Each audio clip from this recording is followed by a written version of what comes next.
First of all, let me say good morning to everyone. I'm Susie Proctor, Chair of the Pension Subcommittee, and with me this morning we have Vice Chair Chang, Vice Chair Bridges, and the other members of the subcommittee. And I want to thank all of you for making the adjustment with the time this morning. Everything is so busy, I guess conflicts are inevitable. This should be a short meeting. We only have two bills to discuss. The first one is HB 1091, State Retirement and Pension System, Investment Division Compensation. This bill was introduced by Delegate Learman, Chair of the Joint Commission on Pensions. We have heard some conversations in the past about new employees coming into the investment division, making more money than the people that have been there for several years. So this bill basically says that the Board of Trustees for the State Retirement and Pension System authorized to pay financial incentives to adjust compensation for certain employees in the investment division of the State Retirement Agency. As I said, this bill authorizes the Board of Trustees to determine the qualification and compensation for positions within the investment division. Are there any questions? Seeing no question. Oh, Delegate Henson. Thank you, Madam Chair. And pardon me, I was searching for the raise hand feature. I know that in each of our budget hearings, we've heard about other state agencies that have a similar problem and now have even adopted a practice of hiring above base to try to attract more positions to be filled. And so the challenge that creates for morale on the job, for equity, pay equity on the job, it sounds like that's something that as a state we have a lot of work to do on. Do we know if there is any efforts to try to bring this sort of parity to other state agencies, or how we were able to get to a place of consensus with our state retirement board that we might be able to borrow some of those practices for other agencies that are experiencing similar challenges?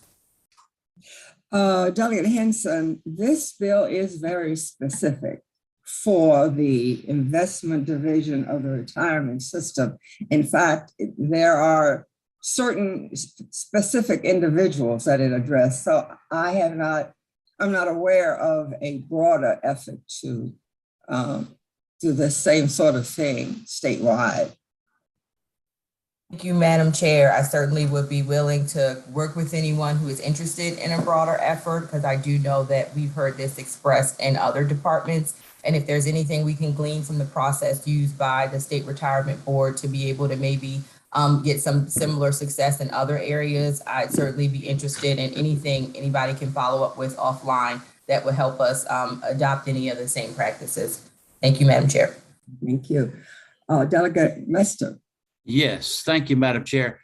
I'm a little confused. How is that going to work in the adjustment of new hirees and then somebody that's been with the state 20 years? Are they going to just shoot them up to the employee's rate that works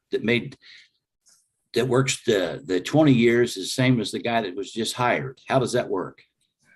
Well, they're supposed to set a certain amount that they'll receive each year, not to exceed 33% of a person's compensation, exclusive of financial incentives. So it's going to be done gradually, if that answers your question. They're not going to just automatically bring everybody up to 50,000 or whatever the number is. Right.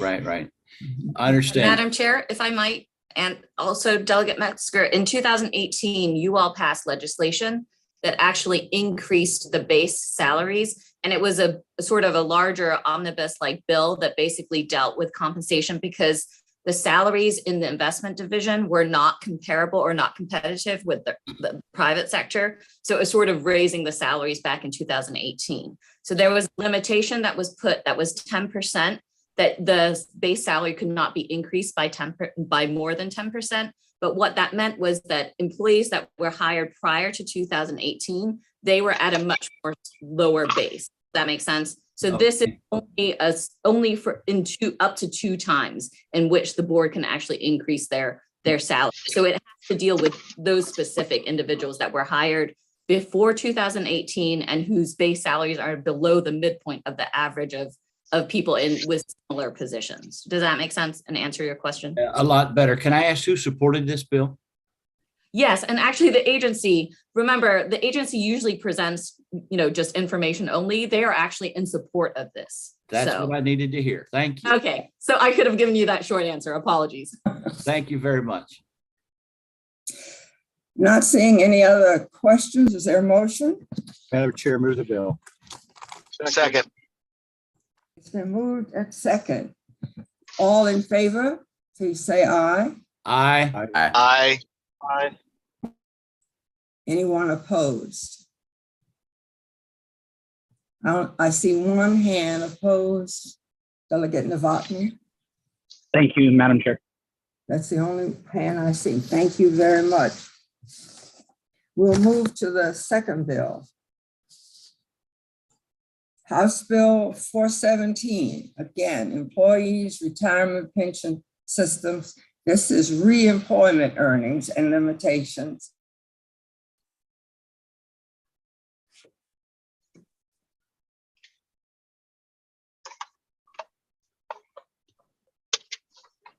I think she froze. Yes. Madam Chair, Uh-oh. she's got a glitch, I believe.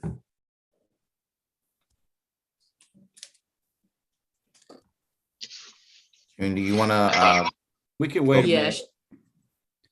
you want to go ahead and present Sure. until she gets on? yes. So House Bill 417 is an emergency bill that was brought by the administration.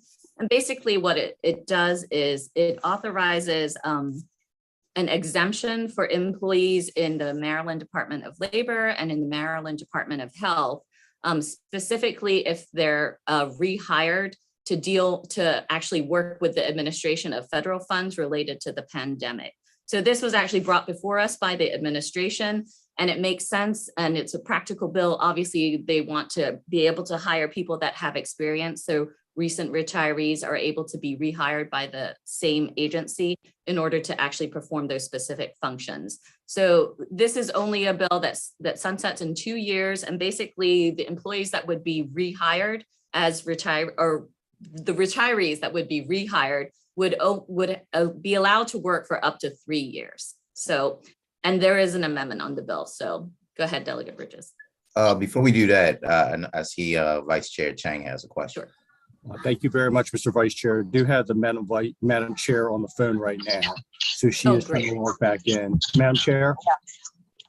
I'm not having any luck here. So we have one amendment for this bill, but it's technical. I couldn't hear everything June has said. I don't know whether she's already told you that. Yeah, Ms. Chung went over the bill. Yes. Madam Chair. Madam Chair, I think it's discussion on the bill right now, if you want to go ahead. Okay. Go to the bill. Second. Oh, I'm sorry. Did we have any discussion on the bill? And then I can present the amendment. We haven't. Doesn't look like there's any discussion. No, it doesn't look like it.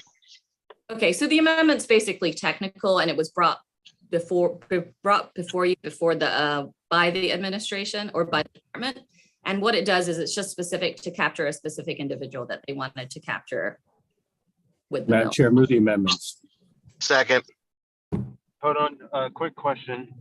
It captures a specific individual, as like this guaranteeing a single person a job? What's that about? It's not necessarily a single person. I think there was a person who worked in a specific unified command, like it's the COVID Unified Command Project. And I think they just wanted to ensure that I assume that this person has like, specific experience and information that they can bring to help. So that was, I think, the intent behind it.